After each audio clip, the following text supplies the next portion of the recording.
Hey, it's TJ with SmokescreenDesign.com. Doing another video today about being accurate with our measurements and what we do when making observations and talking about the flat earth versus the globe earth.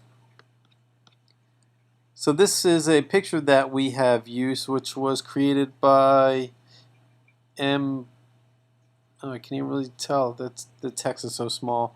Can't tell if that's Kenki or something. Sorry. But this was made with AutoCAD to make sure that things were accurate in measurements. And it's been a very good picture to use. And we use this to see the drop in curve. We have the point of the observer, and then the location of the drop. And with this, we've been able to not only visually see, but also have numbers to be able to tell the drop in the curve. Now, one thing that we have been making a mistake in doing is this point here is not equal to the drop in curve. In order for this drop in curve to be the same as the wall, like in this case, I mean the curve would have to come out to here. And so what does this mean?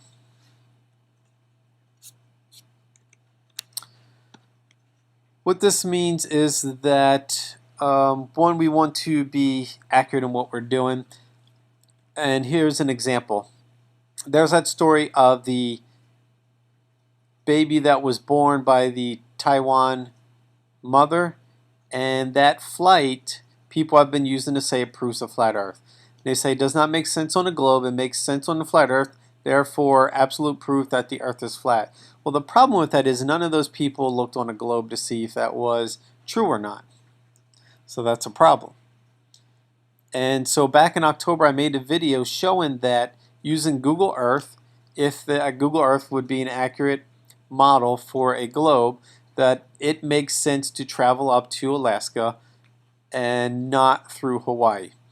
Well, there are some people who believe that it is worth still sharing the story, even though it's been proven to be wrong, because one, it gets people to believe in the flat earth, or number two, it gets people to look into the flat earth, even though it's wrong information. And that's a problem for me, especially because someone that may believe in the flat earth may take that to someone who does not believe in the flat earth and show them as proof. And then if that person who does not believe in the flat earth goes and does what I did, they're going to see that, well, you're just stupid. You don't actually look at the information you share. You don't do research. You don't prove it for yourself. And you're wrong. And that's why flat earth people are so dumb.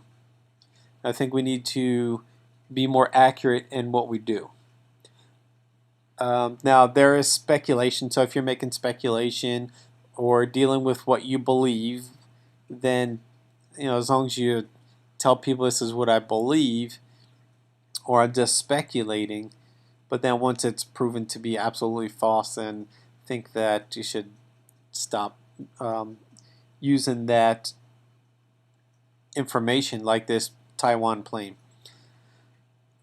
So what I did was I asked Rob Durham, who's been making some videos and talking about being accurate, and he's very detailed and he uses AutoCAD, and so I thought he would be the best person to ask to help with this.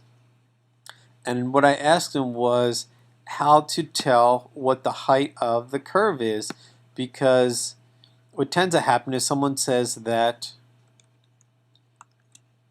if we're looking at a distance of 60 miles, which is 2,400 feet, then the wall of this curve has to be 2,400 feet. And so I thought that was accurate before, but then I started to think about it again and not so sure that was true, and I wanted to just find out. So he drew up this image and explained it to me. So we've got the observer at A, and you notice that the observer is on top. The observer is always on top. So if you like being on the bottom, well, I'm sorry, you're just going to have to always be on top. You will never get that opportunity to be on the bottom. Thank you, gravity and science. And then there is the location that we are measuring to, and not only is there the curve between the two, but there is the straight line between the two. So we've got two different lines to deal with. Now B, this is the point of the apex in the curve. This is the highest point in the middle, and that's what we want to measure. So what we want to do, one of the best ways to do measurements is to use 90-degree triangles. So drawing a line down from the apex to this line between A and C at a 90-degree angle, and then drawing a line straight down from the observer at 90 degrees and connecting B to A, we create two 90-degree triangles, and they are connected between A and B. Now what we see here is that A and the B here is exactly half between A and C. So now we've got measurements for this line and this line. I'm not going to write this all out. And we've got the 90 degrees. So we're down here now. We've got A and B1 is 1/2 the line. Yep, got that. So line AA1, line AA1 is right here, is 1/2 of AC squared by 8 inches per mile. So this here, this line A to A1 is going to be the same height as B1. All right, now here it is simplified. How do we figure this out? If you're dealing with 60 miles, you can put any number in here. 60 miles is 2,400 feet of curve. So from A to C, if this is 60 miles, C is going to be a 2,400 foot drop in curve.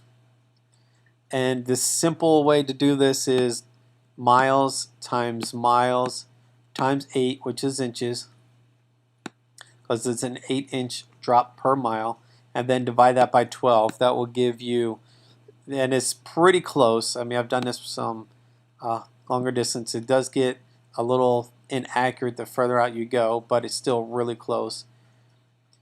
So 60 miles is 2,400 feet. Now, if you want to find the height of the curve, well, we know that that is going to be half. Now you say, oh, well, half, 1,200 feet. But because of it's a curve, you can't just go half here. So if we did 30, which is half of 60, 30 times 30 times by 8 divided by 12, we have 600 feet. So the apex, the height of the curve, this wall, is 600 feet, not 2,400 feet.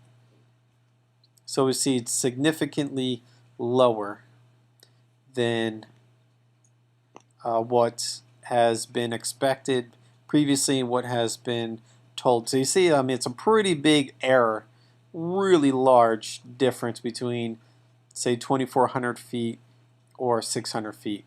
So it's really simple to do. Rob went to AutoCAD. I just gave him these numbers just as an example, and so he ran it through, and he said for 30, it came out to 599 point something feet. So it's extremely close. The difference is so minimal that really doesn't make really much sense to just not call it 600. So it's close enough, very easy to do. You have your miles, you go half that miles and do the same number that you would for the drop in curve, and you will come out with your number. Pretty easy to do. So I'd like to see people start doing some more accurate information and caring about providing that, and let's do that going forward.